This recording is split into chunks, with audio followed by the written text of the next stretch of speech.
it mean to turn your trauma into triumph? Well, first you have to address your trauma. You have to acknowledge it. You have to embrace it. A lot of times we hear things like, oh, don't trigger me. Don't trigger me because I don't want to deal with my trauma. But the reality is that having a trigger, having something that triggers your trauma, it's actually a really healthy thing because that means that you recognize it, that you're ready to address it, and you can start the process of healing. So, what does it mean to turn our trauma into triumph? It means dealing with our trauma. We're not going to forget about it. It's not going to go away. We may still have triggers, but how do we respond to those triggers?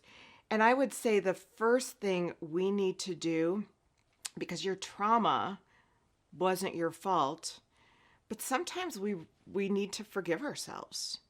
Sometimes with that trauma, there's shame and there's blame and all of those things. And so that healing begins with maybe forgiving the person who traumatized us, but also just really allowing that healing to envelop us, to forgive yourself. Now, when you can do that, and just let me say that's not overnight. That doesn't happen in one shot, and that's a long journey. You may be triggered and go back to those feelings. That's okay. But the piece to remember is that when we are turning that into triumph to ultimately help others, that's why we want to do this. We want to help others heal, maybe. We want to help others lead, whether that's in our business, whether that's in an organization. We want to help our families, whatever that looks like for you. We need to use that trauma and channel it to really become incredible leaders. Now, one of the ways to do that is to stay humble.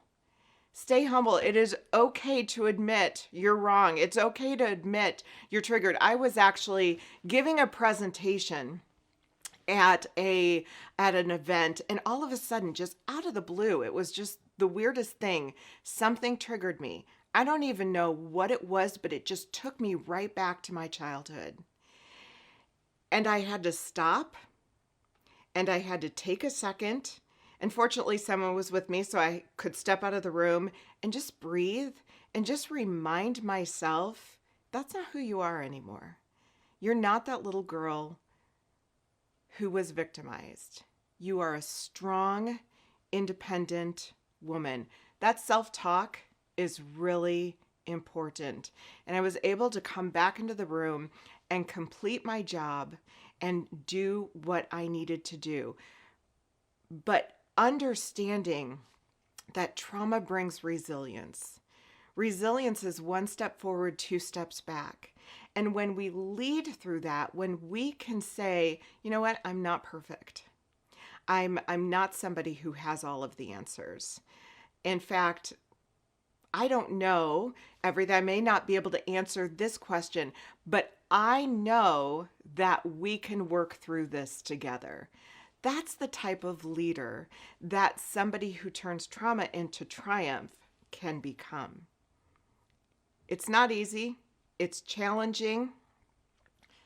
But I promise that when you can channel your trauma into ways to activate your leadership, into ways to teach people through, that's when people will look at you and say, that's a leader that I want to follow.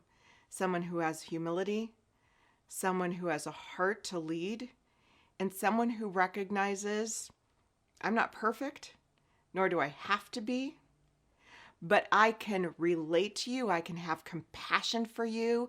I can understand what you're saying because I have been there in some way, shape, or form. That's turning your trauma into triumph, and that's true leadership.